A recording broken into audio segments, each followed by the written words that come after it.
네, 저번 시간에는 인문, 사회, 철학 관련된 책들을 봤다면 오늘은 이어서 과학과 공학 이런 쪽으로 한번 추천을 드려보겠습니다. 그래서 지금 보고 계신 부분은 개발 서적인데요. 보통 이제 컴퓨터 공학과 관련된 책들입니다. 사실 제가 예전에 개발책을 진짜 많이 샀었던 적이 있었거든요. 엄청 많이 샀었는데 대부분 이제 시간이 지나면서 정리를 하고 이제 남아있는 책들입니다. 그리고 요즘 책들은 대부분 이북으로 보고 있어요. 책장이 한계가 있다 보니 뭐 더 이상 꽂을 데가 없기도 하고 해서 이북으로 많이 보고 있고, 오늘은 책장에 꽂혀있는 책 위주로 한번 보겠습니다. 자, 가장 먼저 소개를 시켜드리고 싶은 건 열혈 C 프로그래밍이라는 책인데요.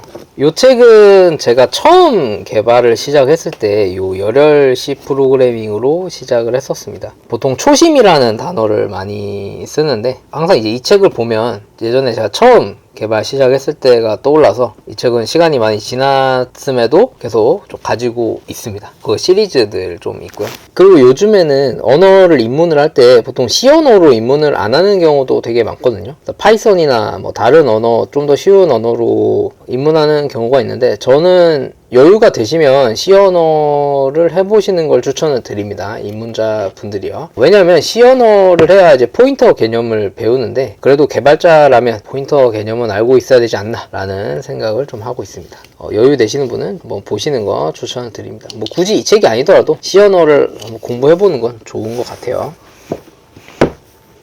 성공과 실패를 결정하는 1%의 네트워크 원리. 요 네트워크 책이거든요. 근데 요게 재밌게 봤었던 게, 책을 보시면 이런 식으로 좀 큰 그림이 좀 잘 나와 있습니다. 저는 좀 이런 개발책들을 볼 때 큰 그림을 잘 그린 책들이 좀 좋더라고요. 저는 이 책을 네트워크 공부할 때 재밌게 봤었던 기억이 납니다. 그리고 옆에 네트워크 책이 하나 더 있는데, 모두의 네트워크라는 책입니다. 쉽고 친절하게 좀 잘 나와 있었고요. 깔끔한 파이썬, 탄탄한 백엔드. 이 책은 제가 백엔드 공부할 때 처음 봤던 책입니다. 아까 열혈 C 프로그래밍, 이게 프로그래밍 언어에 대한 초심이라면 백엔드에 대한 초심은 요 깔끔한 파이썬, 탄탄한 백엔드, 요거라고 볼 수 있는데요. 이것도 큰 그림이 되게 잘 나타나 있어서 좋아하던 기억이 있습니다. 이 책을 보면 이 라인별로 번호를 매겨서 다 설명을 해 주시거든요. 그래서 이런 부분들이 저는 초보자 입장에서 되게 좋더라고요. 한 줄 한 줄 다 설명을 해줘서 굉장히 좀 친절하게 생각을 했습니다. 자, 여기는 대부분 리눅스 커널, 인프라, 로우 레벨 단에 있는 내용을 다루고 있습니다. 코드로 알아보는 뭐 ARM, 리눅스 커널 뭐 이런 식으로 돼 있는데 굉장히 두꺼워요. 그래서 보는데 아주 좀 오래 걸렸었고, 옆에 보면 이제 리버싱 핵심 원리라고 있는데요. 이것도 엄청 두껍죠. 제가 보안 옛날 공부할 때 봤었던 책이고, 흔히 나뭇잎이 그려져 있어서 나뭇잎 책이라고 합니다. 보통 이제 보안 하시는 분들은 누구나 하나씩 가지고 있는 책이고요. 리버싱 공부하시는 분들은 보시면 도움 많이 되실 것 같습니다. 그래서 사실 이건 좀 정독을 한다기보다는 필요한 거를 찾아서 보는 그런 용도로 많이 보죠.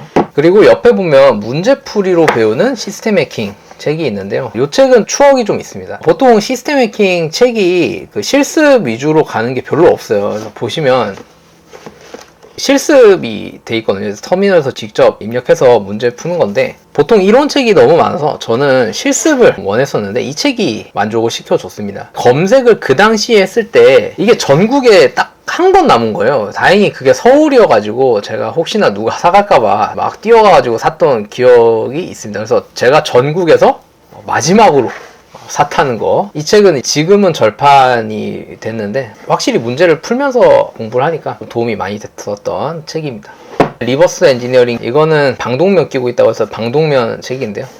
제가 공부를 할 때는 나뭇잎 책이랑 요 방독면 책, 요 두 개가 정석이었습니다. 요즘은 어떤지는 잘 모르겠네요. 리눅스 구조 쉽고 재밌게 잘 쓰여져 있거든요. 그래서 혹시나 관심 있으신 분은 보시면 되고, 이것도 실습 위주예요. 실습 위주고 그림 되게 잘 그려져 있고요. 이런 식으로 되어 있습니다. 재밌게 금방 보실 수 있어요. 인베디드 레시피라는 책인데, 이 책은 공식 뭐 예스24나 교보문고에서 산 게 아니라 여기 홈페이지 가셔서 직접 사야 되는 책입니다. 이게 인베디드 공부하시는 분들한테는 굉장히 좀 좋은 입문서로 알려져 있습니다. 여기 마법사가 그려져 있는데 마법사 책이라고 보통 하거든요. 그래서 이게 옛날에 제가 홍보 문구로 봤었던 것 같은데, MIT 컴퓨터 컴퓨터공학과 1학년생들의 필독서 이런 식으로 되어 있었는데 컴퓨터 구조에 대한 책입니다. 한 번쯤 보시면 좋을 것 같고요. 유명한 공용책이죠. 운영체제 공용책이 있습니다.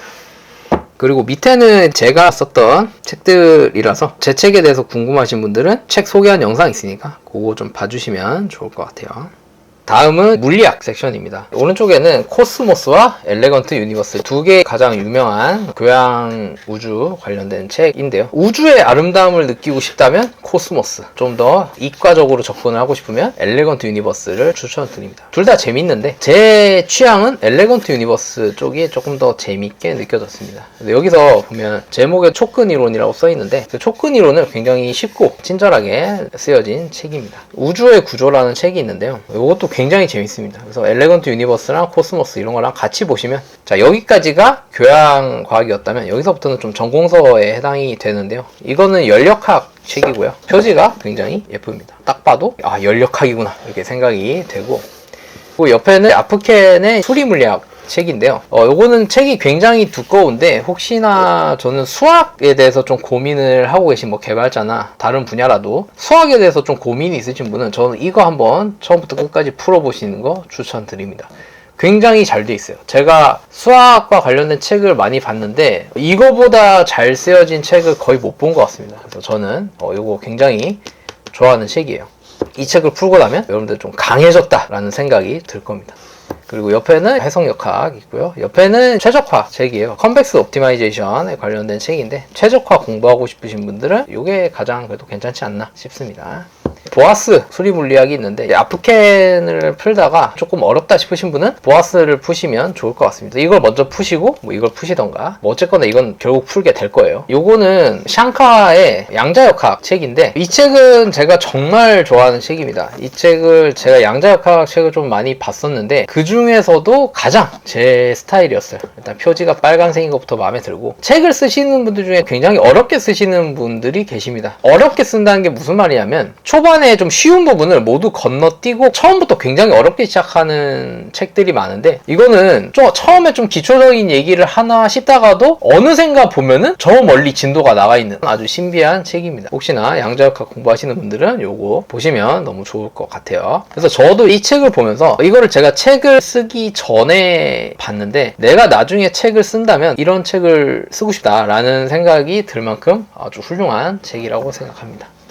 옆에는 이제 전자기학 책이에요. 그리피스 책인데 그냥 많이 보는 책이죠. 그리고 옆에는 흔히 이제 빨간 책이라고 부르는 책인데 이 책도 굉장히 명저라고 알려져 있는데 아직 보지는 못하고 있습니다. 자, 다음으로 이제 밑으로 내려가시면 하이탑 물리 고등학교 과정 겁니다. 그래서 제가 옛날에 고등학교 때도 하이탑을 봤었는데 이거는 사실 몇 년 전에 위에 거 공부하기 전에 제가 이걸 먼저 봤었거든요. 지금 세월이 많이 지났지만 지금도 하이탑은 좋은 교재인 것 같습니다. 많이 알려진 책이죠. 여기 밑바닥부터 시작하는 딥러닝, 제 채널 보시는 구독자님들은 아마 다 아시는 책일 거라고 생각이 듭니다. 강화학습 책, 썼던 책, 이것도 보시면 재밌습니다.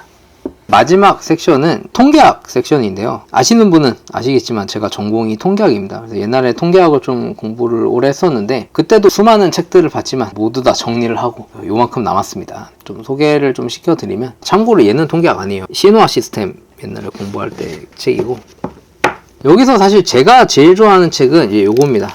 이건 수리 통계학 책인데 카셀라라는 분이 쓰신 책입니다.